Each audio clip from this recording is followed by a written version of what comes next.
한 작은 시골 천주교회 미사에서 신부를 돕고 있던 한 소년이 실수해서 제단의 성찬으로 사용할 포도주 그릇을 떨어뜨렸습니다. 신부는 즉시 소년의 뺨을 치면서 소리를 지르며 말했습니다. 어서 물러가고 다시는 제단 앞에 오지 마라 라고 말했어요. 훗날 이 소년은 장성에서 공산주의의 대지도자인 유고슬라비아의 티토 대통령이 되었습니다. 다른 큰 도시에 또 천주 교회당에서도 미사를 돕던 한 소년이 역시 실수로 성찬용 포도주 그릇을 떨어뜨렸습니다. 그런데 이번에 신부는 아주 이해와 동정이 어린 사랑의 눈으로 그 소년을 바라보면서 사랑의 소리를 속삭였습니다. 괜찮아. 이런 실수를 하다니 어쩌면 너는 하나님의 더 크신 은혜로 신부가 될지도 모르겠구나. 훗날 이 소년은 자라나서 유명한 훌튼 신이라는 대주교가 되었다는 이야기입니다. 티토라는 소년은 신부의 말대로 제단 앞에서 물러나 하나님을 비웃는 공산주의 지도자가 되었고, 신이라는 소년은 역시 신부의 말대로 귀한 하나님의 일꾼이 되었던 것입니다. 똑같이 어려운 상황을 만났지만은 그 상황을 어떻게 다루어가는가에 따라서 우리의 삶에 지대한 영향을 미친다는 것입니다. 티토라는 소년은 율법적인 신부로 인해서 하나님의 은혜로부터 멀어지게 되었고, 신이라는 소년은 은혜로운 신부로 인해서 하나님의 은혜를 입었으니 말입니다. 특별히 오늘 본문 말씀은 안식 후 첫날 곧 떠날 바울의 그 마지막 예배를 위해서 모인 성도들 중에 벌어진 혹독한 시련을 다루고 있습니다. 그러므로 본문을 통해서 우리는 신앙인으로서 어떻게 고난과 고통을 대하는지에 대해서 지혜를 얻을 수 있을 것입니다. 오늘 본문의 장소적 배경은 드로아입니다. 드로아는 마케도냐로부터 100길로 닷새 정도 떨어져 있는 것입니다. 특별히 드로아는 바울에게 있어서는 참으로 특별한 곳 중에 하나입니다. 왜냐하면 2차 선교 여행 때에 바울이 아시아에서 복음을 전하려고 수많은 방법을 모색했지만은 모든 길이 막혔을 때 바로 드로아에서 그 유명한 마케도냐 사람의 환상을 보았기 때문입니다. 바울과 그 일행은 드로아에서 7일을 머물었으며 안식 후 첫날 즉 주일을 맞이하게 됩니다. 아시다시피 유대인의 안식일은 토요일입니다. 그러므로 본문에 나와 있는 안식 후 첫날이라는 것은 바로 주일을 가리키는 날입니다. 어떤 분들은 종종 안식일과 주일이 어떤 차이를 가지고 있는지를 물어보십니다. 그러면 저는 아주 단순하게 대답해요. 안식일은 안식일이고 주일은 주일입니다 라고 말입니다. 안식일은 구약의 율법적인 전통에서 나온 것이고, 무슨 날입니까? 하나님께서 엿새 동안 일하지 않았습니까? 그리고 창조를 마치고 제7일에 안식하셨다는 것에서 나온 것이 바로 안식일입니다. 그러나 주일은 예수 그리스도를 주로 고백한 그리스도인들이 주님의 부활을 기억하면서 기쁨으로 예배를 드리는 날입니다. 그러므로 실천적인 측면에서 보자고 한다면은 안식일은 쉼을 강조하는 것이고 주일은 예배를 강조하는 것이라고 말할 수 있을 것입니다. 물론 이 주일의 의미에도 안식일의 쉼이라는 의미도 들어 있습니다.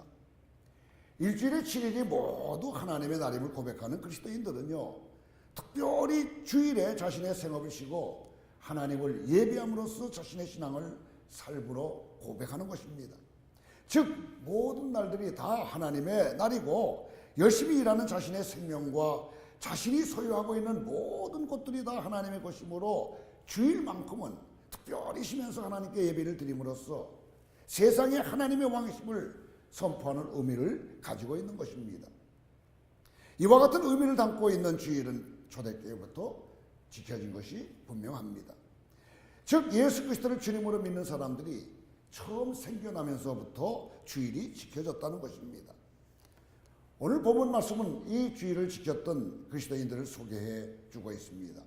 7절 말씀을 같이 읽도록 하겠습니다.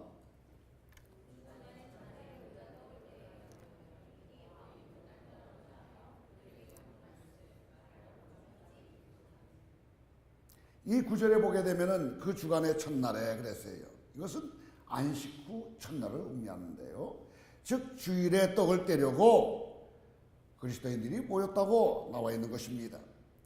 여기서 떡을 뗀다는 것은 그저 만나서도 밥을 먹는다는 것이 아니라 그 당시에는 그 예배가 반드시 성찬, 즉 떡을 떼는 것과 말씀으로 이루어졌기 때문에 떡을 떼려고 모였다는 것은 바로 예배를 드리기 위해서 모였다는 것입니다. 그런데 오늘 본문에 나와 있는 이 예배는요, 다른 주일 예배와는 다른 의미를 지닌 예배라고 볼 수가 있습니다. 요새 말로 말하게 되면 특별 예배라고 볼 수 있겠죠. 왜냐 할 것 같으면은 바로 바울이 드로아에서 예루살렘으로 돌아가기 바로 전날에 드렸던 특별 선교 파송 예배였기 때문인 것입니다. 특별히 이제 예루살렘으로 향하는 바울은 언제 다시 만날 수 있을지 기약할 수 없는 그런 상황이었습니다. 그래서 이 예배는요, 바울 사도와의 마지막 예배가 될지도 모르는 특별 예배였다는 것입니다. 상황이 와 같기 때문에 그 예배가 얼마나 뜨거웠겠는가. 다시 만날 수 없을지도 모르는 하나님의 종, 이제 떠나면 곧 순교할지도 모르는 그 하나님의 종으로부터 선포되는 정금 같은 말씀으로 들어와서의 예배는 그야말로 뜨거운 말씀 사경회가 되었을 것입니다. 상황이 이러다 보니 사도 바울의 말씀은 길어질 대로 길어져서 밤늦게까지 끝날 줄을 몰랐습니다. 물론 드로아의 많은 그리스도인들도 다시 오지 못하는, 다시 듣지도 못할 이 말씀 듣는 기회를 놓치지 않으려고 등불까지 켜놓고 일제히 자리를 지켰습니다. 그야말로 말씀의 등불로 밤을 밝히고 은혜로 나를 세우는 뜨거운 예배였던 것입니다. 그런데 이 은혜의 시간에 갑자기 커다란 사건 하나가 터졌습니다. 사건인즉은 점점 깊어지는, 길어지는 사도 바울의 설교를 3층 창가에서 듣던 청년 하나가 잠깐 조는 사이에 그만 3층에서 떨어져서 그 자리에서 즉사하는 사건이었습니다. 말씀으로 뜨겁고 은혜로 충만할 때에 아는 밤중에 홍두깨 같은 사건이 벌어졌던 것입니다. 이와 같은 갑작스러운 사건이 벌어지자 상황은 갑자기 찬물을 끼얹은 듯 차가워졌을 것입니다. 그리고 왜 이런 은혜의 시간에 이토록 저주스러운 일이 벌어졌을까 하고 모두들 의아해했을 것입니다. 사랑하는 성도 여러분, 우리의 신앙을 판단할 수 있는 존재는 누구이겠습니까? 물론 하나님 한 분 외에는 우리의 신앙을 판단할 분이 계시지 않습니다. 그러나 우리는 여러 가지 상황과 사건, 특별히 정말 힘겹고 고통스러운 상황과 사건을 경험하면서 그 사람의 신앙의 정도를 알 수는 있게 되는 것입니다. 주일날에 교회에 와서 죄악된 행동을 서슴없이 하는 사람은 아마 그리 흔하지 않을 것입니다. 일단 교회라는 것이 주는 엄숙하고 경건한 분위기로 인해서 사람들은 일정 수준, 숙연하고 경건한 모양을 갖추게 됩니다. 그것은 너무나 당연한 반응이기에 우리는 이런 것을 가지고는 그 사람의 신앙 정도를 알 수는 없습니다. 또한 속된 말로 잘 나가는 상황에서의 신앙이라는 것도 믿을 만한 것은 못 됩니다. 왜냐하면요, 잘 나갈 때는 누구라도 경건의 모양을 근사하게 갖출 수 있기 때문인 것입니다. 그러나 일단 어렵고 고통스러운 상황에 직면하게 되면은 자신의 본 모습, 미천을 드러내기 마련입니다. 가장 고통스럽고 힘겨운 시련의 때를 믿음을 가지고 견디며 하나님께 나아가는 자라야 우리는 비로소 신앙인이라고 부를 수 있는 것입니다. 그러므로 우리가 살면서 겪는 모든 종류의 고난과 고통은 우리의 믿음의 연단과 신앙의 성숙을 위한 값진 도구가 되는 것입니다. 그래서 우리의 신앙의 선배들은 고통이 주는 유익을 깨달아 알아 고통을 허락하시는 하나님을 찬양하며 감사하고 기뻐할 수 있었던 것입니다. 사랑하는 성도 여러분, 우리 중에 혹시 신앙을 장식물, 즉 액세서리쯤으로 생각하시는 분은 아니 계시겠지요. 주일날 예배에 출석하고 유창한 언어로 대표 기도를 하고 부드러운 미소로 품위를 지켜가며 사람들을 대하여 사람들로부터 칭찬받는 것이 좋기 때문에 신앙생활 하시는 분은 아니 계시지 않겠습니까? 만일 그런 분들이 계시다고 한다면 빨리 무릎을 꿇고 하나님께 회개해야 할 것입니다. 우리의 신앙은 결코 액세서리가 될 수 없기 때문입니다. 신앙은 생명의 문제입니다. 죽고 사는 문제라는 것입니다. 그렇기 때문에 우화를 떨고 고상한 척, 믿음은 좋은 척하는 모든 외식들은 결코 신앙이라고 할 수 없는 것입니다. 처절한 환경 속에서도 생명을 잃지 않고 마침내 영원한 생명을 얻기 위해 끝까지 믿음을 잃지 않고 하나님께 나아가는 것, 이것이 바로 신앙입니다. 그러므로 이 신앙의 과정에서 우리는 참된 인격과 하나님을 향한 변치 않는 사랑의 마음을 얻을 수 있는 것입니다. 여기서 손을 벌써서 결혼하신 분들이 혹시 계실지 모릅니다. 처음 손을 볼 때에 여자분들의 모습이 어땠습니까? 얼마나 수줍어하고 상냥했겠습니까? 그러나 일단 결혼하고 1년, 2년이 지나면서 아내의 모습은 어떻게 변화되어 갑니까? 처음의 모습 그대로를 간직하는 사람이 있을까요? 천만에요. 단 한 사람도 없을 것입니다. 시집 와서 남편과 아이 낳고 함께 살면서 여자는 자신의 본 모습을 여지없이 여과 없이 드러내게 되어 있습니다. 물론 남자도 마찬가지예요. 너만을 사랑한다고 죽도록 따라다녀서 결혼을 해 주었더니만 일단 결혼하고 나자 남자들이 뭐라 그러는지 아세요? 잡은 고기에 미끼를 주는 사람이 누가 있냐?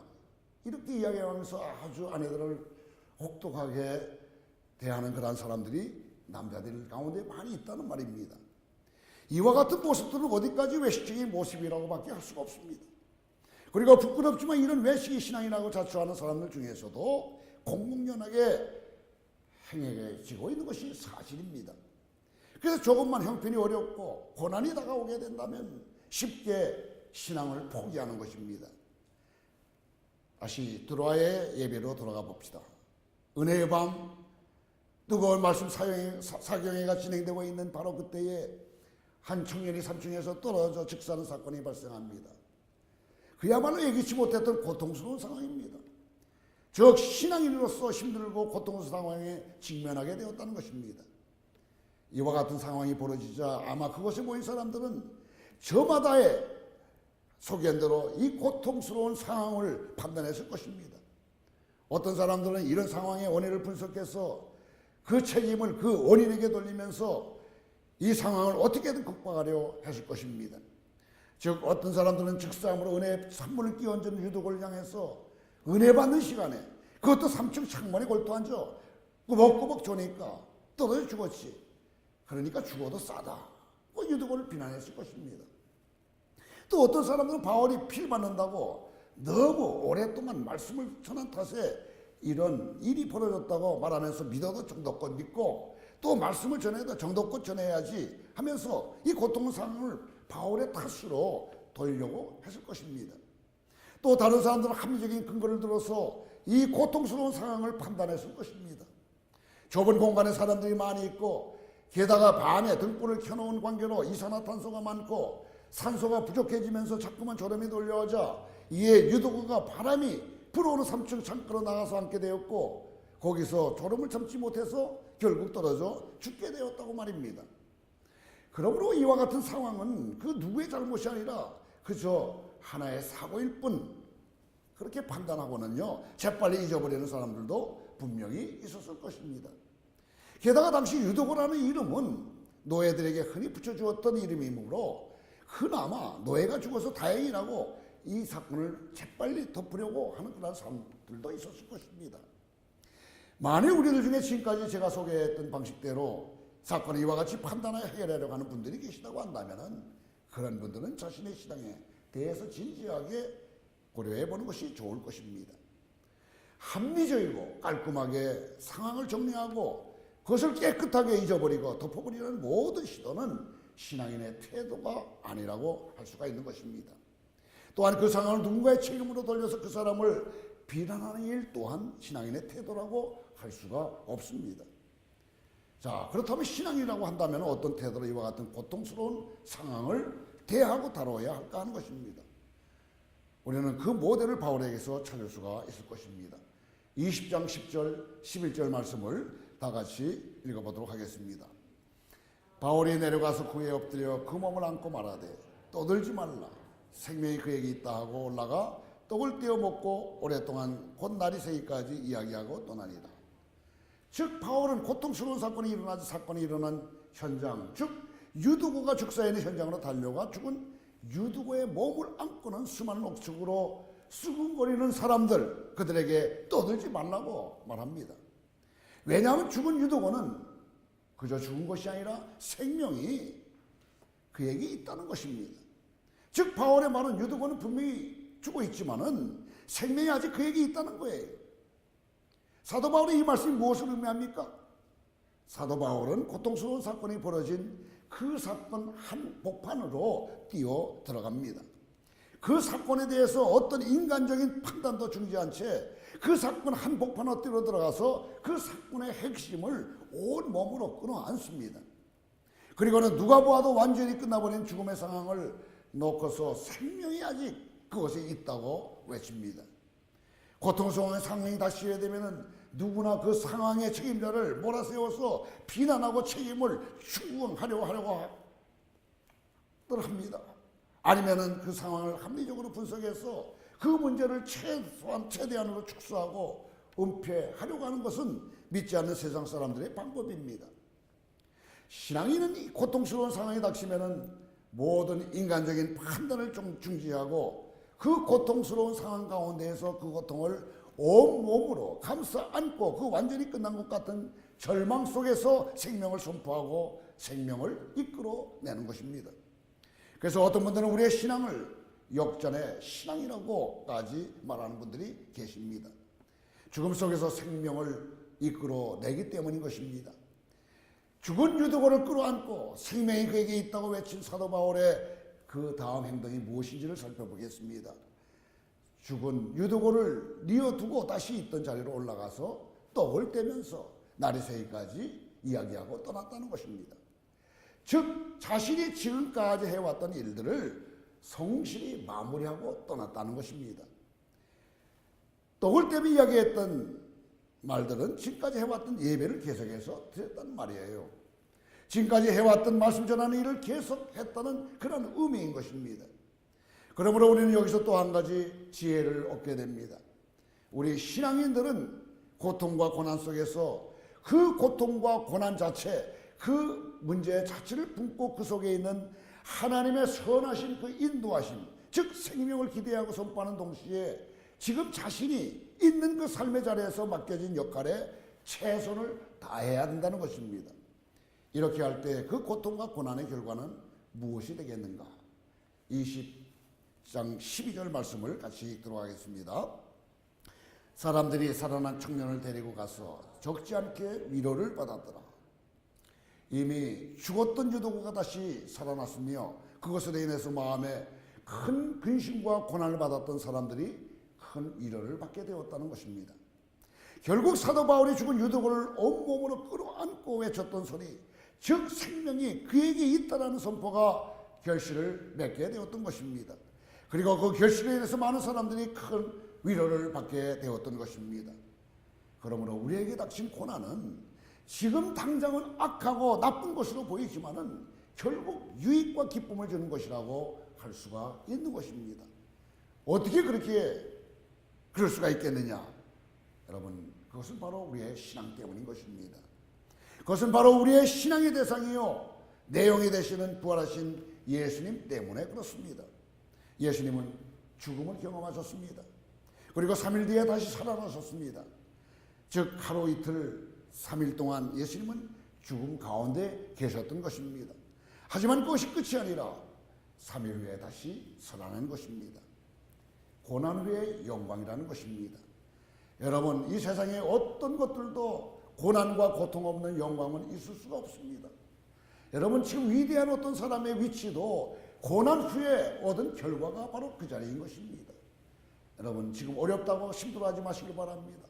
나를 나되게 세우시기 위한 하나님의 뜻이 있다는 사실을 기억하시면서 이 고난 고통을 엔조이할 수 있게 되기를 바랍니다.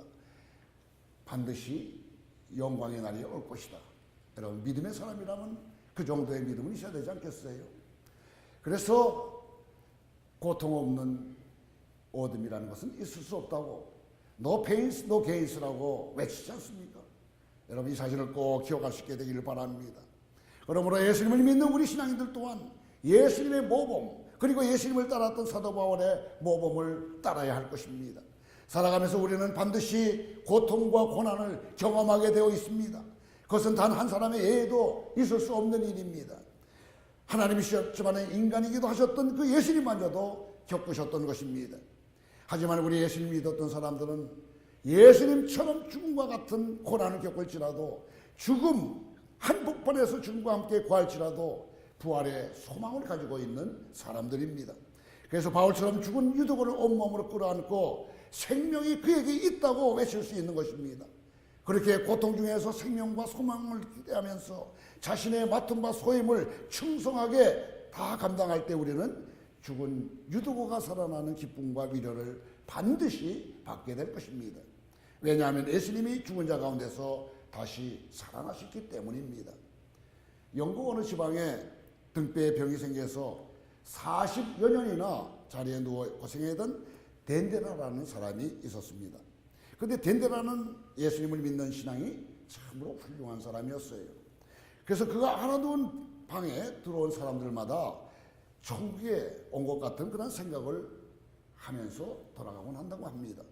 어느 날 미국의 유명한 부대 선생이 영국의 부행회를 크게 이동한 중에 덴데라는 소문을 듣고 바쁜 일과 중에도 안내인과 함께 이 덴데라를 찾아갔습니다. 처음 덴데라의 방에 들어서자마자 아주 고약한 악취로 인해서 부디 선생이 코를 자국했다 그래요.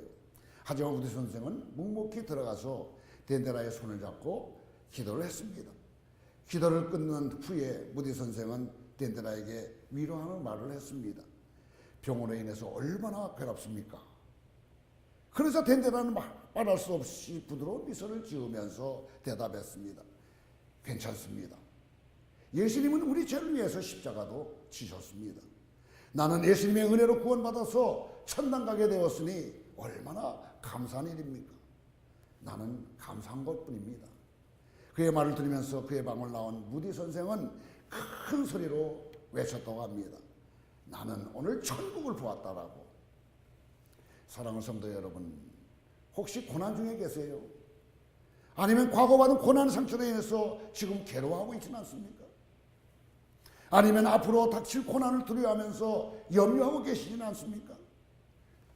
꼭 기억할 수 있게 되기를 바랍니다. 고난과 고통은 신앙인들에게 유익한 도구라는 것을 말입니다.